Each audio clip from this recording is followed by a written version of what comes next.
Hello friends, ನನ್ನ ಪರಿವಾರಕ್ಕೆ ನಿಮಗೆಲ್ಲರಿಗೆ ಸ್ವಾಗತ. ನಾನು ನಿಮ್ಮ ಮಾಲತಿ ರಮೇಶ್. ಇವತ್ತಿನ ವಿಡಿಯೋದಲ್ಲಿ ನೀವು ವರಮಹಾಲಕ್ಷ್ಮಿ ವ್ರತ ಶ್ರೀ ಉಮಾಮಹೇಶ್ವರ ದೇವಸ್ಥಾನ ಚಕ್ರತೀರ್ಥ ಇದರಲ್ಲಿ ನಡೆದಂತಹ ಕಾರ್ಯಕ್ರಮವನ್ನು ನೀವು ವೀಕ್ಷಿಸ್ತಾ ಇದ್ದೀರಿ.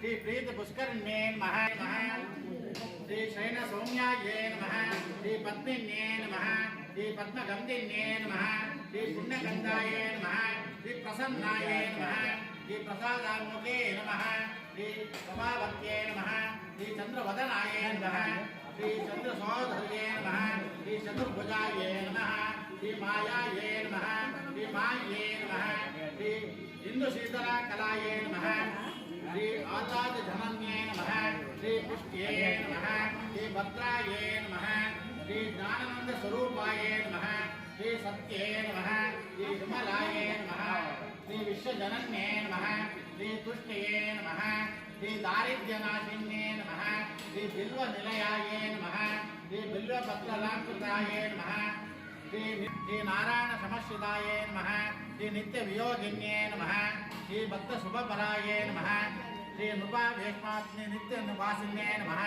श्री आनंद रूपिण्ये नमः श्री अजबावादि वंद्याये नमः श्री मंगल देवताये नमः श्री हिरण्यमयाये नमः श्री मंगलात्मिका लक्ष्मी नमः सर्वभवनाशिन्ये नमः श्री दुर्गा भूदुर्गात्मिका सेविताये नमः श्री महालक्ष्मी नमः अष्टोदना पूजां समर्पयामि।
ಈ ವಿಡಿಯೋವನ್ನು ವೀಕ್ಷಿಸಿದ ನನ್ನೆಲ್ಲ ವೀಕ್ಷಕರಿಗೆ ಶ್ರೀ ಉಮಾಮಹೇಶ್ವರ ದೇವರು ಹಾಗೂ ಶ್ರೀಲಕ್ಷ್ಮಿ ಮನಸ್ಸಿನ ಇಚ್ಛೆಯನ್ನು ಈಡೇರಿಸಲಿ. ಹಾಗೂ ಚಾನಲ್ಗೆ ಯಾರು ಇನ್ನೂ ಸಬ್ಸ್ಕ್ರೈಬ್ ಮಾಡದೆ ವೀಕ್ಷಿಸುತ್ತಿದ್ದಾರೋ ಅವರೆಲ್ಲ ಸಬ್ಸ್ಕ್ರೈಬ್ ಮಾಡುವುದರ ಮೂಲಕ ಒಂದು ಲೈಕ್ ಹಾಗೂ ಶೇರ್ ಮಾಡಿ ಹಾಗೂ ಸಬ್ಸ್ಕ್ರೈಬ್ ಮಾಡಲು ಮರೆಯದಿರಿ. ಧನ್ಯವಾದಗಳು.